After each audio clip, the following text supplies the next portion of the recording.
about $10 billion a year in revenue comes from a set of companies that just buy and sell your data.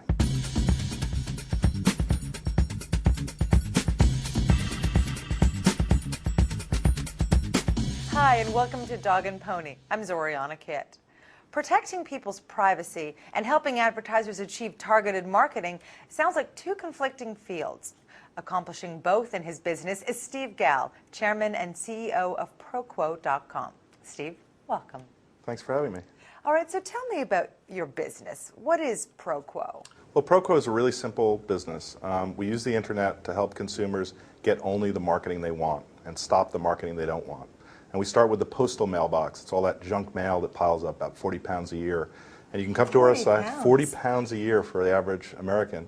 You can come to our site and get off lists and stop them selling your information. How do you protect the privacy of those of us who do come to your site and give you our information? Yeah, you know, so I'm a privacy advocate at heart. For many years now, I've been on the board of the Identity Theft Resource Center, which is a victim assistance group, not-for-profit group in San Diego. And so I worked with them and others in the privacy community to design a privacy policy that I think is 10 years ahead of where anyone is today. I don't believe anyone has a privacy policy that protects consumers as ours does. So then how do you make your revenue from marketers and then protect the consumer at the same time? Don't they kind of butt heads? Well, that's the whole reason we created this business. My team and I have been working on things like identity theft now for many years, built some of the best technology that fights identity theft. But what we saw was that there's a lot of middlemen between the marketers and the consumers. And many of them, about $10 billion a year in revenue, comes from a set of companies that just buy and sell your data, your name, your address, your phone number, your information.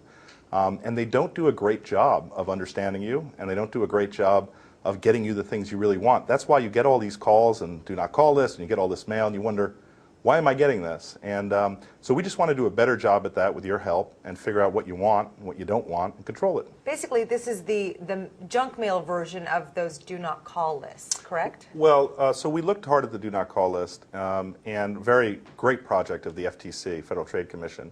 It may be the most successful thing that ever happened on the web, right? There's over 160 million registrants. And we looked hard at it. We did it a little bit differently. One of the things about the do not call list is you either say call me or don't call me to everyone. And that's appropriate. Most people said we never want to get any calls at home, right? With mail, it's very different. There's a lot of mail that people like. There are catalogs that people like. There are magazines that people like. There are offers from certain places, brochures and otherwise, that they want to get in the mail. So we made it very granular. You don't have to stop all of your mail, although you can. You don't have to keep all your mail. You pick the things you want. And I think consumers, that's what they told us they really wanted.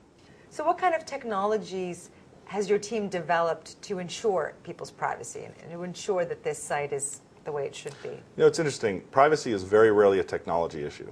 As a matter of fact, for the most part, if you read the privacy policies, and most people don't, of the companies, say the data brokers who sell your data, their privacy policy says, essentially, we own your data, we'll sell it to whoever, whenever, however, unless they're fraudsters or criminals. Right? But no one reads 100 pages to figure that out. I've never. Yeah, I mean, they don't. And so the first approach really is, there's privacy and there's security. Privacy is your policy. We have a privacy promise. It's 1 page of 6 bullet points. Anyone can read it. They can also read the privacy policy. But you know, what do you intend? And we don't intend to do those kind of things.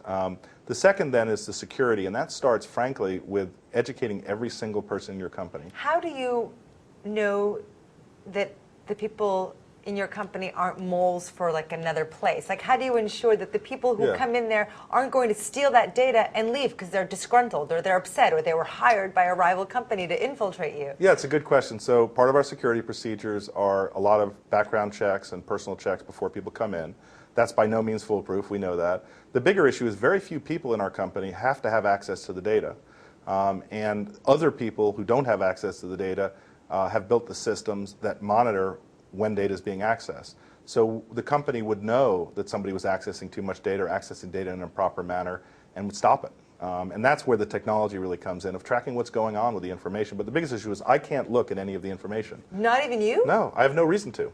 But you could. No, I can't even get into the room where that information is held. I don't have access. So who does? My head of security, along with his security team. Got it. Yeah, there's no reason for anybody else to access the information. Steve Gall, Chairman and CEO of ProQuote.com, thank you so much Thanks for joining having us. me. If you have questions, comments, or ideas for guests, please email info@dogandpony.com. I'm Zoriana Kitt. Thanks for watching.